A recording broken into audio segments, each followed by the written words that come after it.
Hey everybody, how's it going today? Today we're going to be building the Salsa Timberjack SLX model. This thing's pretty sick and it's pink, so you can't beat that. So let's get it out of the box and see about getting it up on the stand.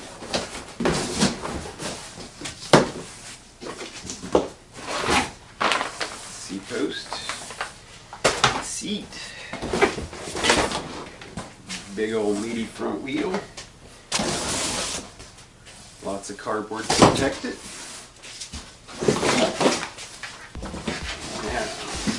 Look at that beauty. Set this down. Get the parts box out. Just get this in here. Alright, so to get started here, I'm going to go ahead and pull the stem out and make sure there's lubrication on the steerer tube and in the headset. A lot of times bikes aren't shipped with that, so I just want to go ahead and make sure that we've got that done so it'll sound nice for a long time. If there's no grease in there, it will sound like a turd bucket after the first couple of rides. You'll hear a lot of creaking and shouldn't get that out of a new bike.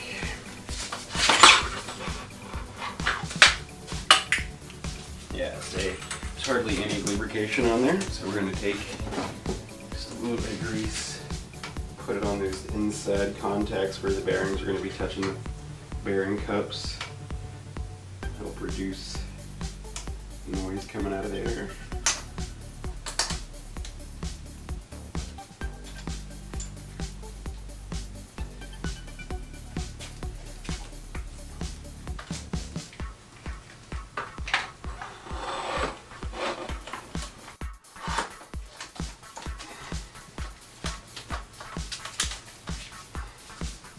Grease here on this exposed part of the steerer tube.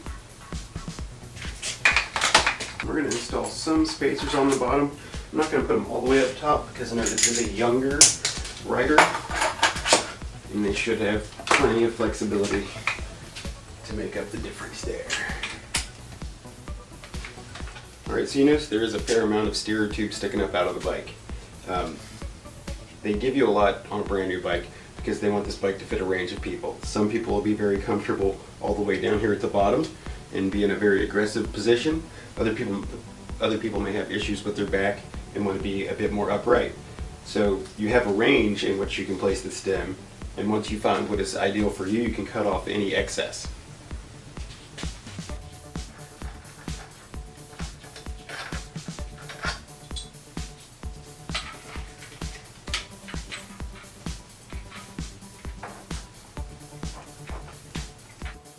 So as you can see, we have a even gap here at the bottom of the bar and at the top of the bar so that the face clamp of the stem is pressing on evenly. Okay, so now that I've got the handlebar mocked up, got tightened up a little bit, just snug enough to make some adjustments to the parts on the bike. I don't really want to set it up till I have the bike on the ground and can feel where it feels right in a proper riding position. You can't really get that set up when the bike's in the stand. So let's go ahead and get the seat post installed. So anytime you install a new product that you've never installed before, you want to make sure you go ahead and read the owner's manual. Whether you've installed 10 dropper posts or 20 dropper posts, there could always be some variance that could cause issue with the installation and damage the product. So you want to go ahead and read your owner's manual before you move forward with any of the installation. I'm going to go ahead and do that now.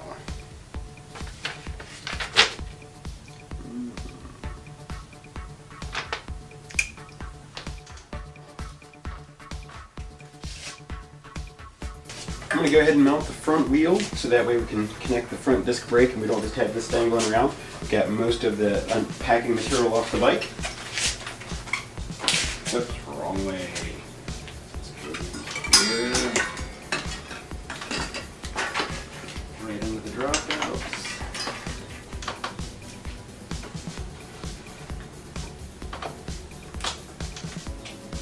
Okay, so we got that on there. Open up this package here.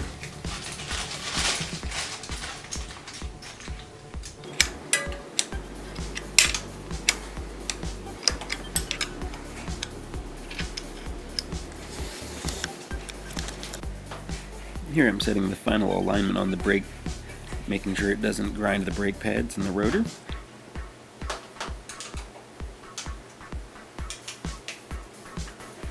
Here's Shimano's safety retention cap for their disc brakes. You should always install these on the brake mounting bolts.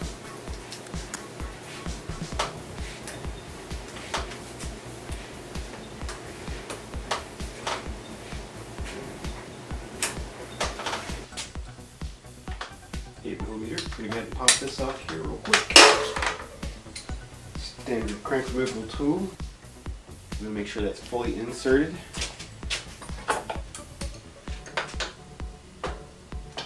And snugged. If the tool isn't fully inserted, it can strip out the crank arm, and that'll leave you in a rough spot.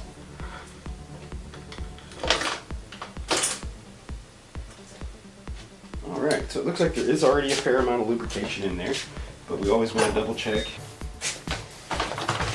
I'm going to use the rubber mallet, give it just a little tap. Yeah, it's kind of dry on the other side right there where it goes into the frame.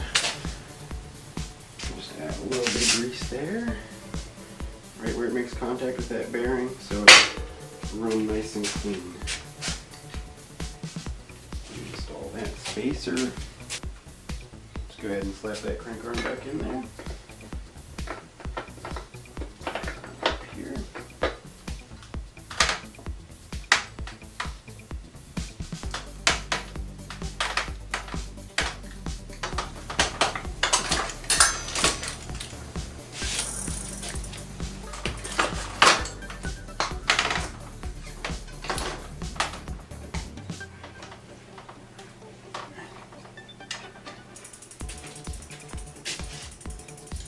Setting the high and low stops on the derailleur and running through the gears to make sure that everything shifts properly.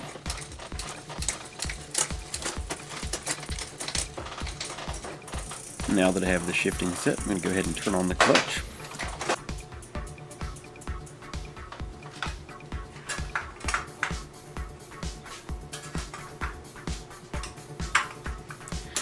Even with brand new wheels, you need to check them for trueness and roundness. They are generally built by machines and sometimes can fall outside of the tolerances. After every assembly I do, I like to run through all of the fasteners and double check everything that I did when I put the bike together. I like to think that I'm pretty good and competent at building a bike, but every now and then we get distracted with other things going on and we get carried away from the project and we may forget to tighten a screw or fasten a bolt to its full torque. And that's the last thing we want to happen and have a customer have a problem on the trail. So let's get this bike double checked.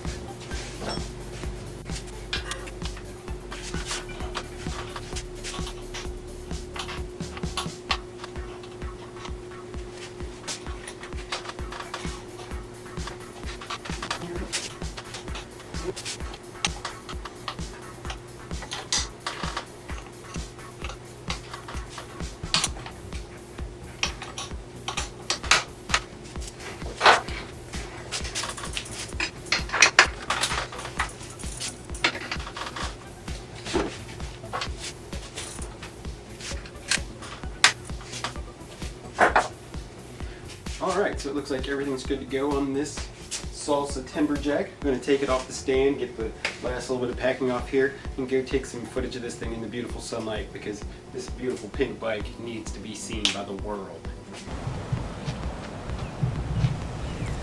And with all new bikes and disc brakes, you want to go ahead and burnish in the pads. So you want to do 5 to 10 slow stops without aggressively braking to beat in the brakes and the rotors. Well, thanks for joining me today and watching me build the Salsa Timberjack SLX model. This is a really nice setup from the guys at Salsa there. Great quality shifting from Shimano. Love the stopping power even on the low-end Shimano brakes. So everything there is going to be great for them when they get out in the woods and really test that bike out. The Recon fork, it's nice and smooth. You can dial it in with air pressure to your weight. So be sure and check one of those out if you're looking for a new fork. Or if you just want a new bike. I'll put a link to the Salsa Timberjack down below in the description of this video. Thanks for watching, and be sure to hit the subscribe button and be rad.